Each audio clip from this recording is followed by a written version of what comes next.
Dios les bendiga, soy el pastor Gilberto Gutiérrez. Los saludo desde el campamento juvenil en Tlayacapan en este viernes 29 de julio de 2016.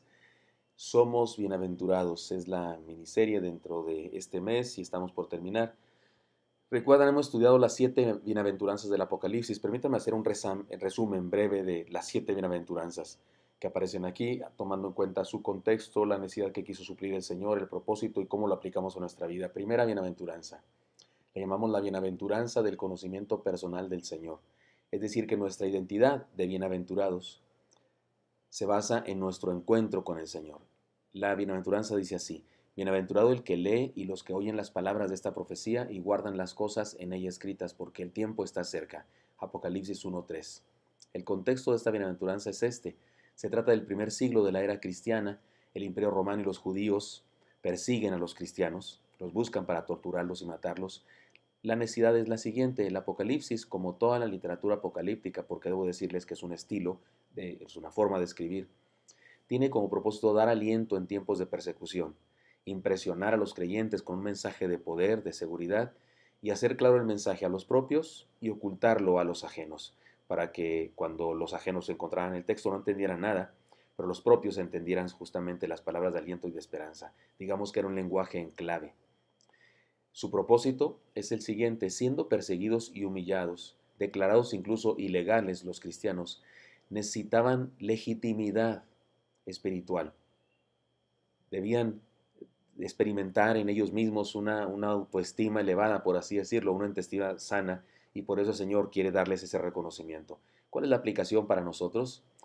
Ustedes y yo somos criticados en nuestro tiempo, en algunos lugares incluso perseguidos. Se nos acusa de fanáticos, de intolerantes, de anticuados. Y en medio de todo ello podemos dignificarnos en la maravillosa experiencia de conocer al Señor personalmente.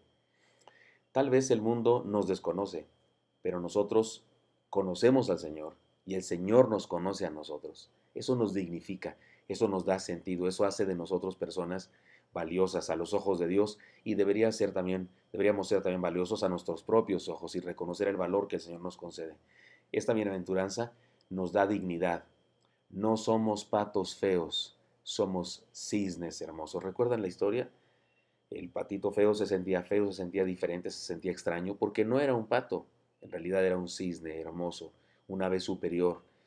Los cristianos en este mundo perdido somos como, nos tratan como patos feos, nos critican por esto, por aquello, pero usted y yo conocemos al Señor y eso debe dignificarnos. Así es que la bienaventuranza también es para nosotros. Segunda bienaventuranza, la bienaventuranza de la trascendencia. Nuestra identidad de bienaventurados se basa en nuestra esperanza de la eternidad. La segunda bienaventuranza dice así: escribe: bienaventurados de aquí en adelante los muertos que mueren en el Señor. Sí, dice el Espíritu, descansarán de sus trabajos, porque sus obras con ellos siguen. Apocalipsis 14:13. ¿Cuál es el contexto? Quienes recibieron la carta estaban condenados a muerte, eran perseguidos, los querían matar. Podemos decir que por convertirse al cristianismo estaban condenados a muerte. Necesidad. El Señor necesitaba hacerles ver que independientemente de que se les asesinara, ellos tenían vida eterna. El Señor no les prometió que no los matarían, no les dijo que nunca morirían, no les dijo que iba a evitar que los mataran, no, les dijo que su muerte tendría sentido, porque tendrían vida eterna. ¿Cuál es el propósito? Debían entender que la muerte ni era una tragedia, ni algo vergonzoso, sino una victoria. Morir por causa del Evangelio era una bendición, una bienaventuranza. Por eso dice: bienaventurados de hoy en adelante los que mueren en el Señor. ¿Cuál es la aplicación para nosotros? Debemos entender que no fuimos creados para vivir en este planeta para siempre. No fuimos creados para esta vida terrenal para siempre. Debemos entender que no importa cuánto tiempo vivimos, importa qué tan felices fuimos, qué tan felices somos. No importa cuántos años vivimos en esta vida, importa la huella que dejamos. No importa cuándo o cómo morimos, importa a dónde iremos después de morir. Así que esta bienaventuranza nos da esperanza. Nuestra vida no se limita a este mundo, nuestra vida es algo que va más allá, trascendemos. Tercera bienaventuranza, la bienaventuranza de la santidad. Nuestra identidad de bienaventurados se basa en nuestra vida de contraste. La tercera bienaventuranza dice así: he aquí yo vengo como ladrón. Bienaventurado el que vela y guarda sus ropas para que no ande desnudo y vean su vergüenza. Apocalipsis 16:15. El contexto es el siguiente: el cristianismo nació y creció en un mundo lleno de inmoralidad y pecado. La necedad. Los cristianos del primer siglo estaban siendo desafiados por los valores corruptos de una sociedad liviana e inmoral. El propósito: el Señor desea que conozcamos el valor de vivir de diferente manera. Y podemos aplicarlo de este modo. En cualquier época, el cristianismo enfrenta un desafío a mantenerse el cristiano enfrenta un desafío a mantenerse distinto, con una moral superior a la de cualquiera en el mundo. Debemos ser diferentes y punto. Los cristianos debemos ser diferentes, se acabó. Quinta bienaventuranza, la bienaventuranza de la victoria segura. Nuestra identidad de bienaventurados se basa en la promesa de Dios. La quinta bienaventuranza dice así: Bienaventurado y santo el que tiene parte en la primera resurrección. La segunda muerte no tiene potestad sobre estos, sino que serán sacerdotes de Dios y de Cristo y reinarán con él 1000 años. Apocalipsis 26. El contexto: los que recibieron esta carta tenían familiares que habían sido asesinados por su fe. Muchos, la mayoría o todos tenían familiares así, y ellos mismos estaban en peligro inminente, como ya hemos dicho. Necesidad: los cristianos perseguidos necesitaban estar seguros de que su muerte tenía alguna utilidad.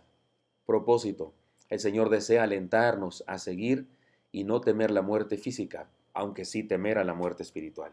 Aplicación: debemos comprender que hay dos clases de muerte, una natural y física, que no debe preocuparnos tanto, como la espiritual, que significa la separación de Dios. Y de esa sí debemos cuidarnos, y la única manera de salir de ella es creer en Cristo, entregarle nuestra vida. Sexta bienaventuranza, la bienaventuranza de la obediencia. Nuestra identidad de bienaventurados se basa en nuestro discipulado. Seguimos a Cristo.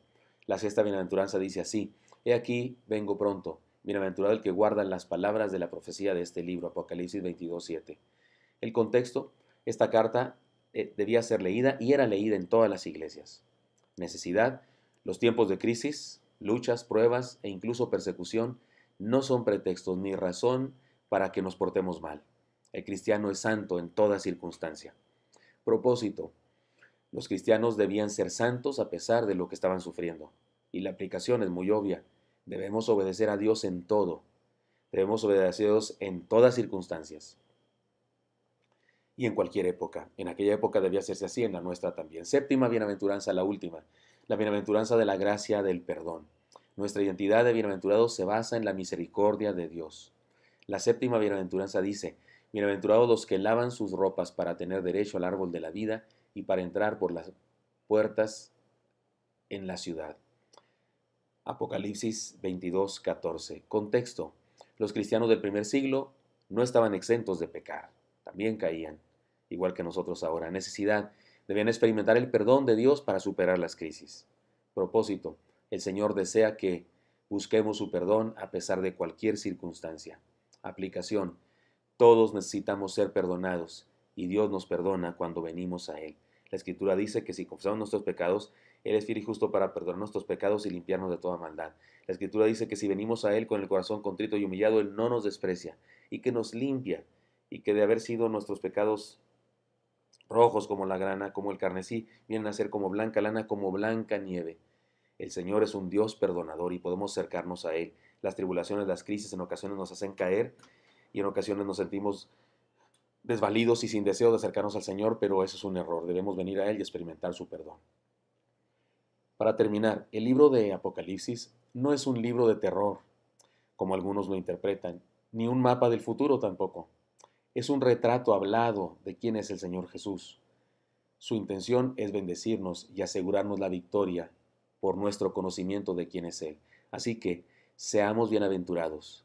Esa es nuestra identidad. Eso es un cristiano, un bienaventurado.